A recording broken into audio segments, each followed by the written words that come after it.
So I've been asked, is the two-party system broken and wouldn't a coalition government be better? Now, a lot of my answers to this question will depend on issues to do with electoral reform. So what I'll do in this answer is focus on other aspects. And if you're interested in aspects to do with electoral reform and different types of democracy and government, then you can go away and look at my answer to another question, which I was asked about whether we should have electoral reform and move more to proportional representation. So what do we mean by having a two-party system, and why do people think it might be broken? Now, we often think we have a two-party system, partly because of our voting system, which tends to mean that we have a strong government and then opposition. But I think what this question is getting at is the idea that if you look at the structure within the House of Commons, you have the government on one side and the opposition on the other. And often when you look at debates, they're quite public debates, it does just look as though they are shouting at each other.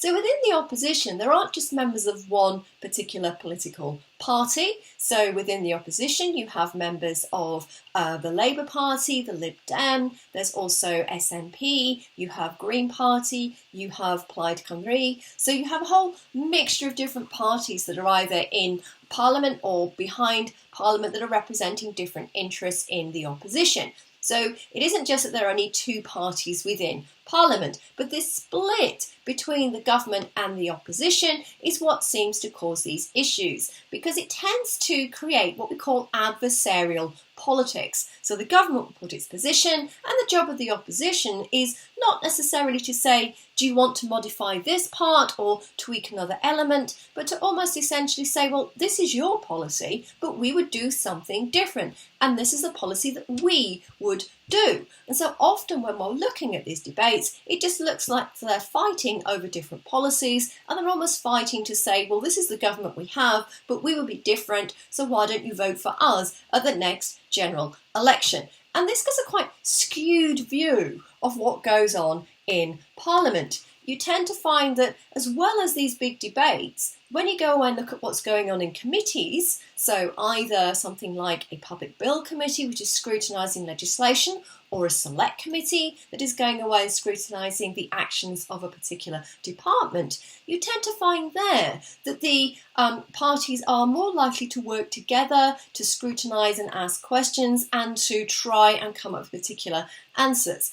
You also don't necessarily get to see how MPs are talking with each other within their party. So how far backbenchers might say to the government, we're not particularly sure about this policy, maybe you want to tweak it a little. And we're also not sure how far an amendment might come from an opposition MP who then goes to talk to a backbench MP, and they try and work together that way. So there can be some elements of collaboration and cooperation going on within Parliament that we don't necessarily always see on the floor of the House. Would a coalition be better? Well, partly that depends on what type of government you want, but also you have to think about what kind of coalition you might end up with. So you might end up with a situation where you have one strong party and one weaker party in forming a coalition together.